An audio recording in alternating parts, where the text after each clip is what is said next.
Europe 1 Soir. 19h, 21h. Stéphanie Demuru. Et toujours avec mes amis, mes invités, mes chroniqueurs de la deuxième heure, Gilles Boutin, Jean-Michel Salvatore. Alors, l'actualité, c'est aussi ces chiffres sur le rapport annuel de l'immigration publié aujourd'hui. Le ministère de l'Intérieur en a dévoilé les contours. Record absolu, 4,3 millions de titres délivrés en cours de validité. C'est du jamais vu. C'est vrai, Jean-Michel Salvatore, il y a toujours un décalage entre ce qu'on entend, la fermeté, et puis ce qui se passe sur le terrain. Ouais. Et c'est vrai que quand on regarde un petit peu les chiffres, on peut quand même être assez impressionné par leur ampleur. En fait, il faut regarder les ordres de grandeur. Quand on regarde les chiffres de 2024, on se rend compte que on a accueilli sur notre sol l'équivalent de la population de Lyon.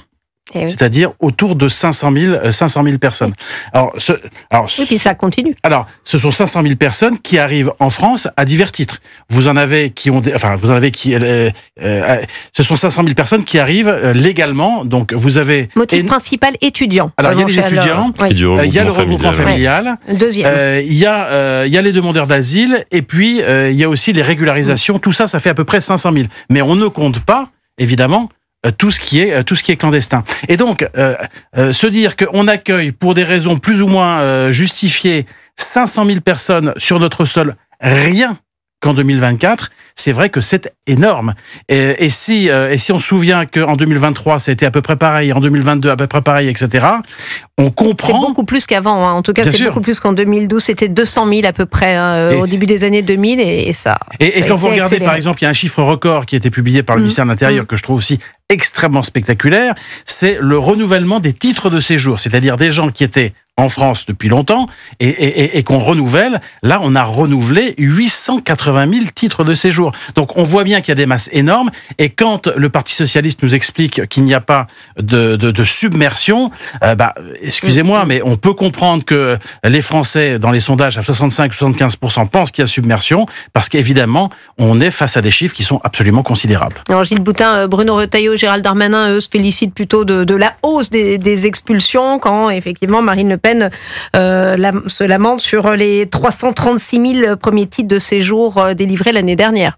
Il y a forcément une distorsion entre ceux qui sont aux manettes et qui veulent montrer qu'ils agissent et le RN, dont c'est le fonds de commerce aussi de pointer cette Mais vous en immigration. doutez qu'il agisse justement, il semble agir quand même, Bruno Retailleau. Non, je doute pas de la volonté et du fait qu'il a bien compris les préoccupations des Français en la matière. Mais je pense que sur au-delà de ça, c'est-à-dire de ces chiffres, on se dit qu'il y a une impuissance parce que... Et c'est ça. Pour moi, le phénomène va bien au-delà de ces chiffres bruts qu'on a mentionnés. C'est-à-dire qu'on peut pas embrasser pleinement cette réalité dans la mesure où vous avez les titres de séjour. C'est-à-dire des personnes étrangères, nées à l'étranger, qui sont en France. Après, vous extrapolez avec des personnes, il y a du regroupement familial, donc il y a des personnes qui naissent également. Et ensuite, se pose cette fameuse question de l'intégration, de l'assimilation, de l'adhésion au projet commun.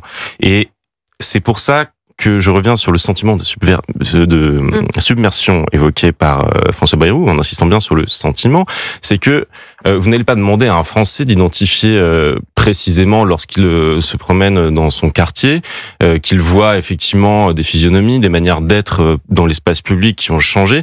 On va pas lui demander de savoir si la personne qu'il a en face de lui est effectivement de nationalité française parce que née en France, ou si elle est arrivée il y a 15 jours ou 4 ans et a toujours une nationalité, et est-ce qu'elle était en situation illégale ou légale. En fait, le débat, il est pas là. Le débat, il est sur la perception que cette immigration qui, au fil des années, a été incontrôlée, provoque sur le cadre de vie, en fait, des Français. Et c'est ça que François Bayrou a voulu montrer. Et en ce sens, il a été extrêmement, je trouve, précis, en fait, dans l'identification de la question. Jean-Michel Salvatore. Ouais. Moi, j'ai trouvé que, vous voyez, dans le discours de politique générale, tout le passage sur l'immigration, je trouve qu'il était extrêmement juste de la part de François Bayrou. De même, d'ailleurs, sur la dette. Je trouve que sur le constat, je trouve que c'était très juste quand il dit finalement l'immigration c'est une question de proportion. Et c'est vrai que la réponse qui a été apportée par Jean-Luc Mélenchon ce week-end est absolument stupéfiante, puisque là, Mélenchon a dit, mais non, ce qui est formidable, c'est la créolisation. Que tous ceux qui pleurent sur les traditions de la France cessent de pleurer parce qu'ils n'ont rien compris. Le bonheur, la félicité, l'avenir, le progrès, c'est le mélange, c'est la créolisation, c'est finalement la perte des repères français. Et donc là, on voit bien que le débat, il est assez bien posé entre Bayrou d'un côté et puis Mélenchon qui n'en finit pas dans sa surenchère et dans ses provocations. Et puisqu'on parle immigration, on l'entendait tout à l'heure dans les titres, cette attaque, vous savez, devant la préfecture de police de Paris aujourd'hui, qui rappelait d'ailleurs celle de 2017 devant le parvis de Notre-Dame, contre des policiers. Un homme somalien manifestement agressé 2 policiers, tenté de s'emparer de leur arme de poing. On apprend à l'instant que cet assaillant, il était sous OQTF. Et ben voilà. Un de plus. Et oui, alors ça, il y a aussi Gilles Boutin parlait d'impuissance. Disons que c'est toujours c'est édifiant.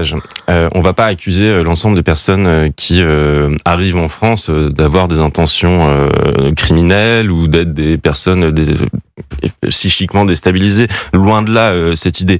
Et le problème, c'est que sur ces questions de QTF ou tout simplement de délinquance ou d'insécurité qui peuvent s'installer, le débat est supprimé dès lors que on cherche à faire croire que tout cela cache une haine rentrée, alors qu'il n'est pas du tout question de cela. Il est simplement question de considération d'ordre régalienne, c'est-à-dire qu'un État, ce qui le définit, c'est ses frontières et sa capacité à les maîtriser. Ensuite, s'il régule les entrées, s'il choisit spécifiquement les personnes qu'il accepte chez lui, bien sûr qu'il y aura beaucoup moins de cas de ceux dont on parle. Et vous parlez d'impuissance, Gilles Boutin, tout à l'heure, on est à quoi 6-7% d'OQTF exécutés? Comment un État digne de ce nom peut être aussi impuissant? On en vient à se demander s'il ne faut pas être les États-Unis et appliquer une politique à la Trump, c'est-à-dire de tordre le bras à ses interlocuteurs pour obtenir des choses, puisque ce qui est assez frappant, c'est de voir comment Donald Trump obtient des réactions de la part des autres pays. Le Canada qui envoie des soldats à la frontière pour empêcher les trafics de drogue ou les arrivées de migrants. La même chose au Mexique. Ce que je veux dire par là, c'est non pas qu'il faudrait faire la même chose et de toute façon on n'en a pas les moyens. Simplement, on est dans une logique de rapport de force et je pense qu'il est possible que la France devrait davantage assumer ses capacités d'influence et aussi couper un certain nombre de ponts avec des pays. Alors, c'est déjà bien coupé avec l'Algérie, notamment, mais il ne faudrait peut-être pas hésiter à aller un peu plus loin et assumer que plus rien n'est possible dans le dialogue avec ce pays qui ne veut pas reprendre ses ressortissants condamnés en France. Jean-Michel Salvatore, Gilles Boutin parlait du style Donald Trump. On l'a vu aujourd'hui, on a plus le temps d'en débattre malheureusement, mais de cette guerre commerciale, en tout cas de cette façon de négocier à la Trump, finalement, est-ce qu'elle pourrait s'appliquer en matière d'immigration aussi? Il faut y aller fort et puis finalement voir ce qu'on obtient, notamment à l'endroit de l'Algérie. Non, moi je pense qu'il faut pas. Je suis pas sûr qu'il faille aller dans les excès de Monsieur Trump. Le problème qu'a Retailleau, c'est pas ce que je voulais dire. Oui, bien sûr. Non, le problème qu'a Retailleau et Darmanin, c'est qu'évidemment ils n'ont pas de majorité pour faire voter des lois. Donc ils font tout ce qu'ils peuvent, alors qu'ils n'ont pas le Parlement dans leurs mains, donc ils y vont à coups de décret, à coups de règlement, abrogation etc. de la circulaire Valls. Voilà, ils font ce qu'ils peuvent, mais évidemment qu'ils sont très en deçà de ce qu'ils voudraient faire. Et c'est vrai que Jordan Bardella a beau jeu de dire que finalement Retailleau, il est d'abord ministre de la parole, ce qui est pas tout à fait vrai, c'est assez injuste, mais on voit bien chez Bardella une critique assez sévère de Retailleau, tout simplement parce que il voit bien le danger que Retailleau représente. C'est un homme assez isolé d'ailleurs, Bruno Retailleau. Aujourd'hui, tout le monde, en gros, a intérêt à ce qu'il échoue.